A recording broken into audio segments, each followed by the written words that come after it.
Hi, my name is Stephanie Valentine and you're watching me walking around looking at stuff because that's what I like to do.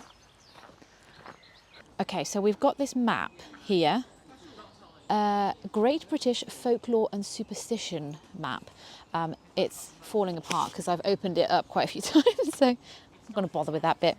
Anyway, the plan is we're trying to kind of visit as many spooky, weird, paranormal sites on this map. As you can see, it's very big. I won't open it fully, it's a bit it's a bit big, but the main reason for today's little visit is if you come closer. So where's Oxford? There's Oxford there. So there's quite a lot around Oxford, but, and I don't know if you'll be able to see it very well, we are going to be visiting Adlestrop, cursed stone geese. And I don't know if, can you see it? Should I point it with, there we are, Adlestrop. So we're going to go and try and find these stone geese. That sounds very, very fun. And tick that one off the list, off the map. Yeah, I'm looking forward to it.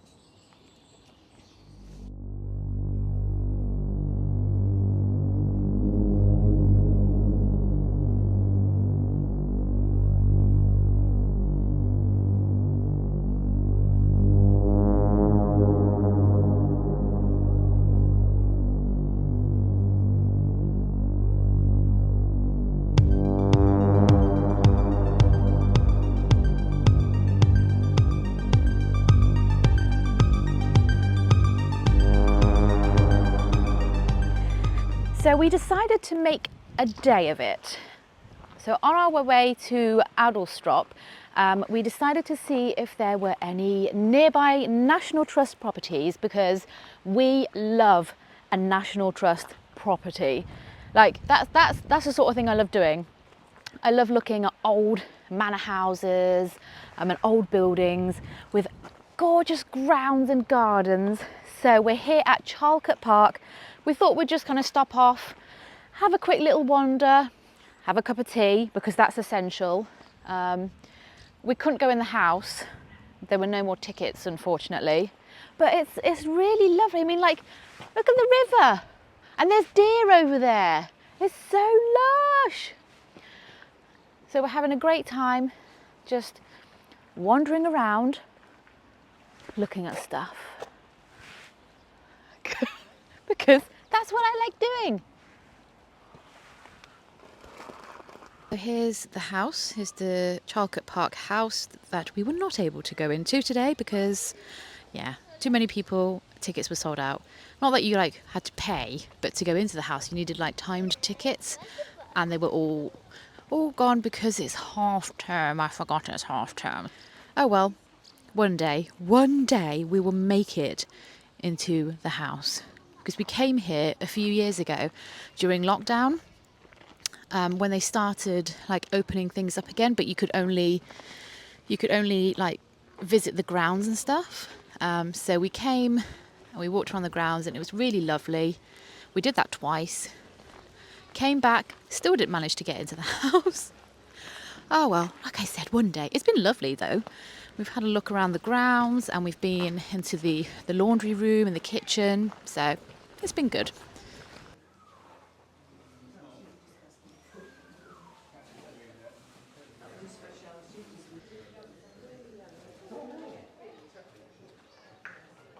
We're here in the laundry. This bit is open.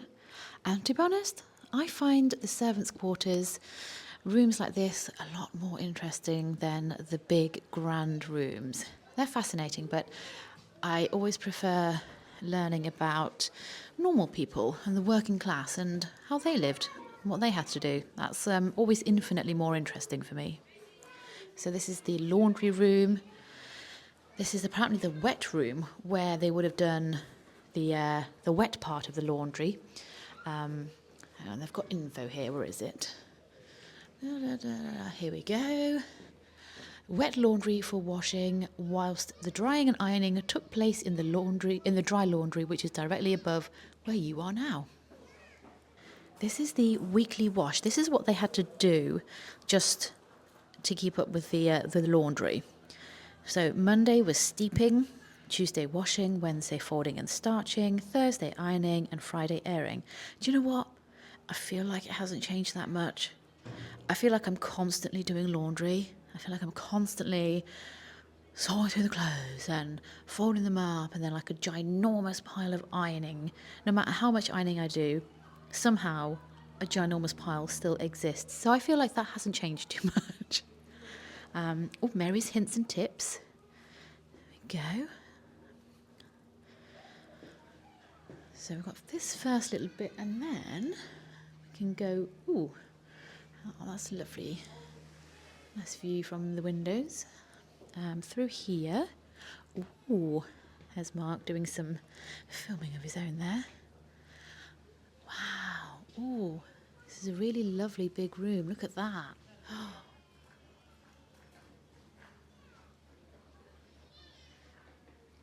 Ooh.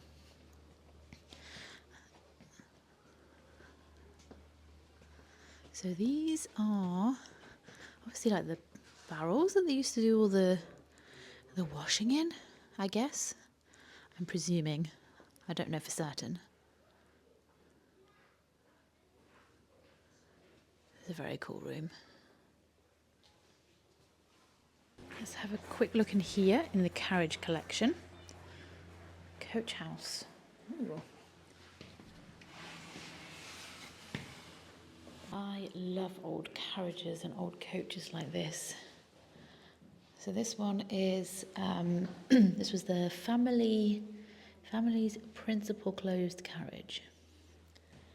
Very fancy. Oh. And this one is the more everyday use carriage, particularly social driving. I like this one. It'd be lovely gallivanting around on one of these during a lovely spring or summer's day, wouldn't it? Funnily enough, up here it says, until the late 19th century, journeys could be extremely uncomfortable and dangerous. Carriages were easily overturned by ruts in the muddy, unmade roads, and there was the constant fear of highwaymen. So, I mean, as you know, I would say that modern roads would be better now, but with the amount of potholes in the roads nowadays, yeah, I can see how that would be probably quite dangerous. But on lovely smooth roads in the countryside, not our countryside because countryside roads are terrible, but on nice roads I can imagine they would be very, very lovely. Now this is what I wanted to see. The lovely deer that live here on the grounds of Charlecote Park. Oh, they're just here roaming free and they live here, and aren't they beautiful? When we came here a couple of years ago, there was a group of stags and they were just hanging out in the grass, just sitting there sunbathing, and we sat near them, really close to them, and we just sat there with them for ages, and it was so lovely and so peaceful. Hi babies. Oh.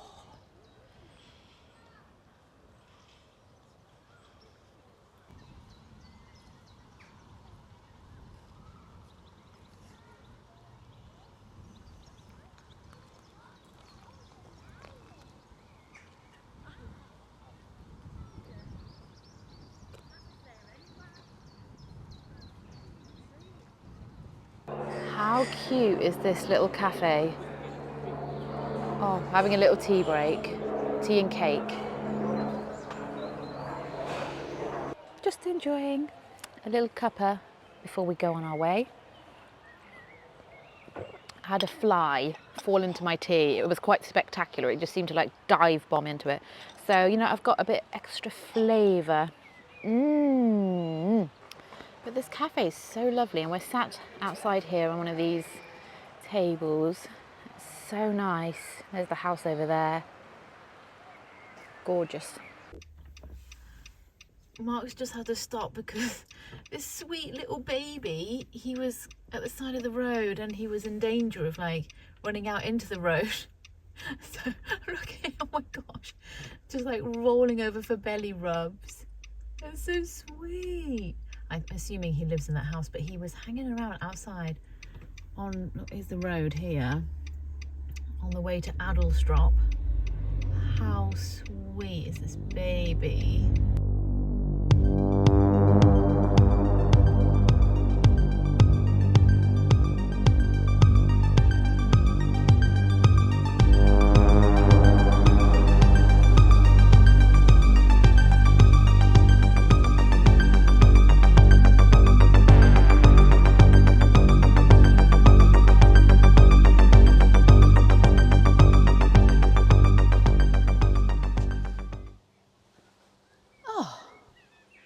Oh, hi, and welcome. We are in Adlestrop, and I hope I'm saying that right.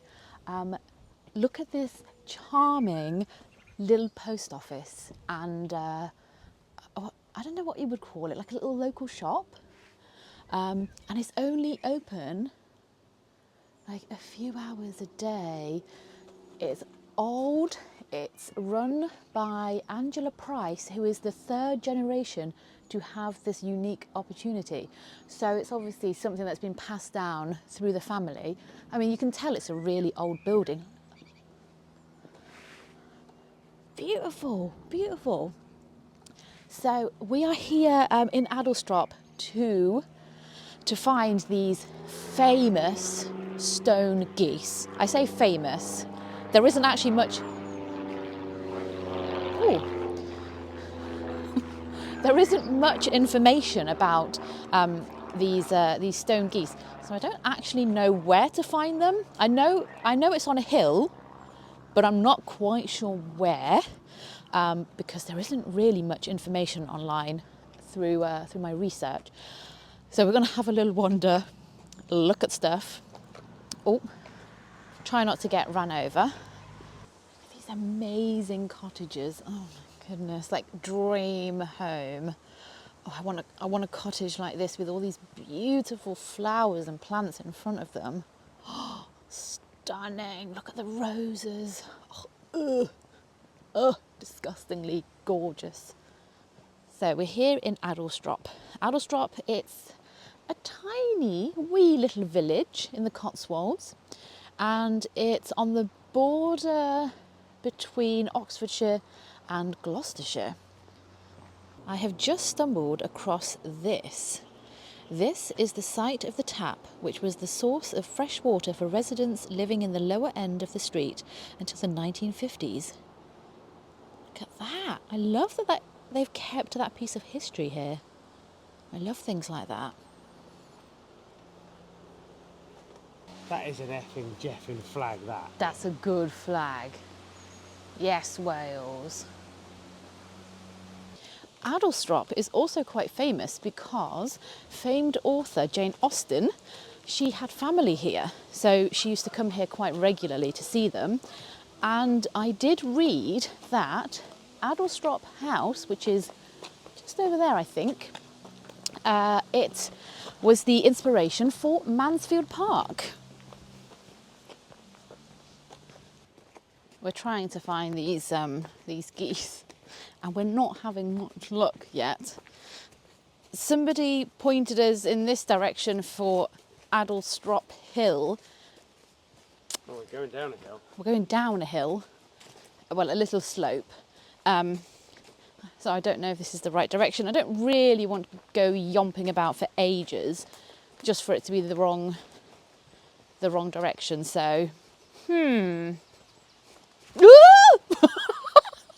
Sorry, I had a fly attacking me there, trying to get into my ear hole. Ugh.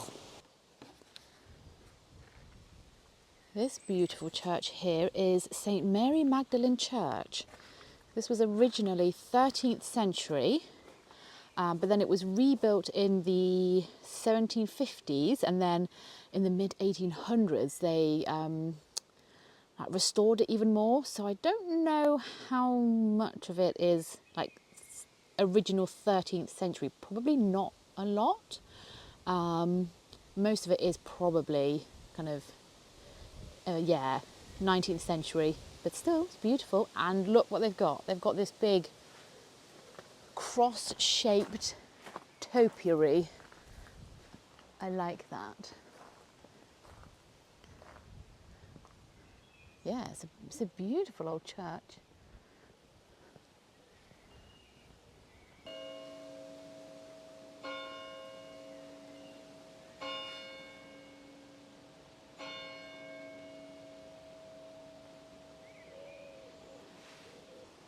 So over there, that is Adlestrop House, and that is said to be the inspiration for Jane Austen for Mansfield Park.